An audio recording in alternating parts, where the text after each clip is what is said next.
wildness. And I noticed, I forget that they can see as well as we can see them. You're like, no, I'm sheltered in here. Right. You can't see me. Tinted. Because then I'll make eye contact with someone, I'm like, hey. But it's a nice backdrop. I like the backdrop. Well, thank you everyone for coming. And thank you to Hay Camp Brewery for providing the space. My name is Lindsay Zimmerman, and last year I founded Better Than LLC. Our main project that we're getting off the ground is Better Than Barter, which is an app that rewards people for doing favors for each other. So this is the second in our 6-part talk series. The first talk we talked about capitalism, how it works in America, and it's kind of morphed into something other than capitalism. And we also talked about what the value of human life is, which I think that we kind of all agreed that maybe we have a misunderstanding about what the value of human life is. So this talk is, well, the last talk ended with one of the participants saying, well, I don't think you're going to get any argument out of us. I think we're all in agreement. So where do we go from here? And I said, that's a perfect place to end, because this talk today is titled Blockchain and Social Crediting Systems. But I want to talk about what some of our options might be. But if we want to talk about where do we go from here, I think it's really important to establish where we're at right now. Because in America, there's many different systems at play all around us all the time. There's the education system, there's our tax system, there's our court systems, there's just all types of structures in place as Americans that we're just used to every day. And I think that we never really stop to question, why do they function the way that they do, and is this the optimal way for them to function? So what I want to kind of concentrate on is, how did we get to where we are today in terms of our monetary system? Thousands of years ago, people figured out something called timestamping, or a trusted third party verification. And back in Sumeria or Babylonia or all of these really ancient societies, they were sophisticated enough to be able to figure out a way to have verification so that people knew that their property was safe, so that they knew that their agreements would be upheld. They knew that their wealth was not going to be taken from them illegitimately.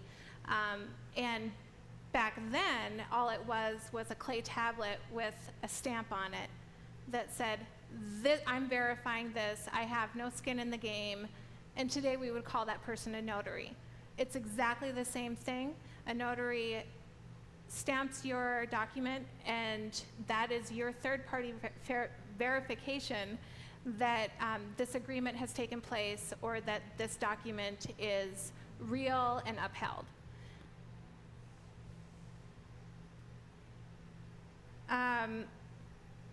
But timestamps themselves are not foolproof, because if you think about it, in the chain of custody, anyone at any time can alter a document. If it's on paper, it can be altered. So I'm not saying that the notary themselves is suspect, but I'm saying that just because a document has been notarized doesn't mean that there's not room for, altering or something like that. So the system that we have works for the most part, but it's not really foolproof. So centralized and decentralized banking kind of comes into play with this too, because with centralized banking, all your money's in the bank, and the bank has servers, hardware that they use to keep track of this ledger that shows everyone's accounts, everyone's transactions, and they're usually stored physically on site within the bank, or a second party keeps that information safe for them. But servers themselves are not foolproof. In fact, there are thousands and thousands of people who either make money hacking into servers or make a hobby out of it. So servers are under attack constantly. And also in a centralized banking system, all records are, oh, I lost my spot, hold on. No, our banking system and how it works. So the Federal Reserve Act in 1913 established a central bank called the Federal Reserve. The Federal Reserve acts as kind of the mothership for all of the banks in the country. So they have their partner banks. These would be banks that are member FDIC. These are banks that are insured by the Federal Reserve in case of fraud or theft or anything like that. A centralized banking system like the one that we have under the Federal Reserve allows for fractional reserves. Are you familiar with fractional reserves? So that means that because the Federal Reserve System took us off of the gold standard, which said if a bank has $10 worth of gold in it, all it can loan out is $10. The Federal Reserve has taken us, that centralized system has taken us to a fractional reserve system, which means if you have $10 of gold in your bank, you can loan out $100.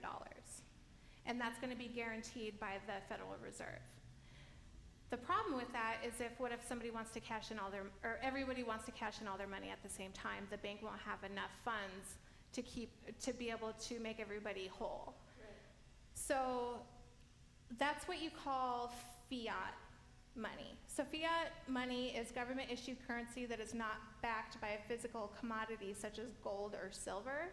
And the value of fiat money comes from the relationship between supply and demand and the stability of the issuing government.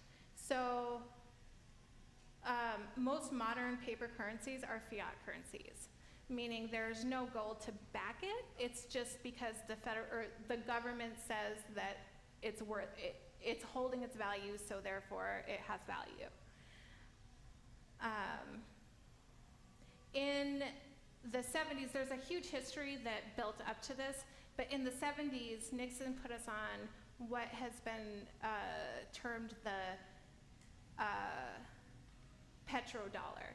And what that means is the United States and Saudi Arabia made a deal saying if you want to buy any oil from Saudi Arabia, you have to first transfer your currency into US dollars before you can purchase the oil.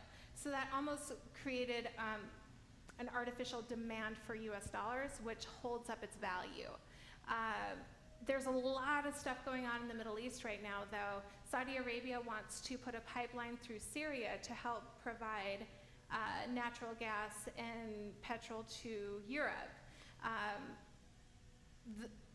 The main player that has a real hard time with that is Russia, because they are right now the current providers of natural gas and petrol to Europe. So there's a lot of tension going on in the Middle East right now, and that's kind of what it's about. It's, there's a lot of,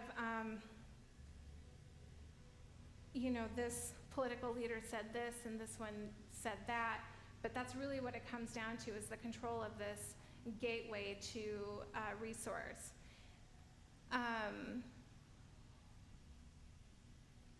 So Petro Dollars is the currency from the original country that has been converted to US dollars to purchase oil.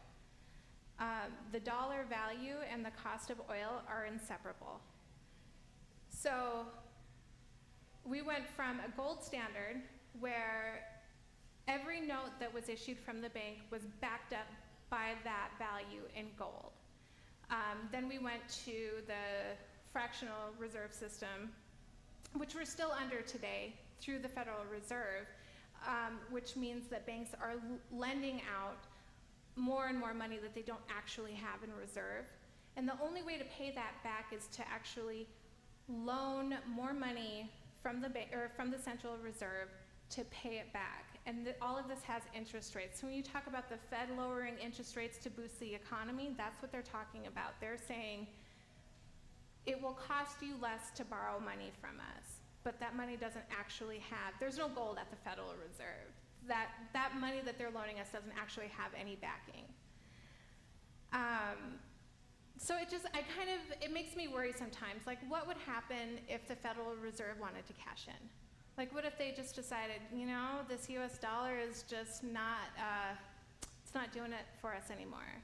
And we think that maybe we want to call in all of our owed debts. The United States government would be in a pretty tough position. They wouldn't be able to make true on that debt that they owed the Federal Reserve.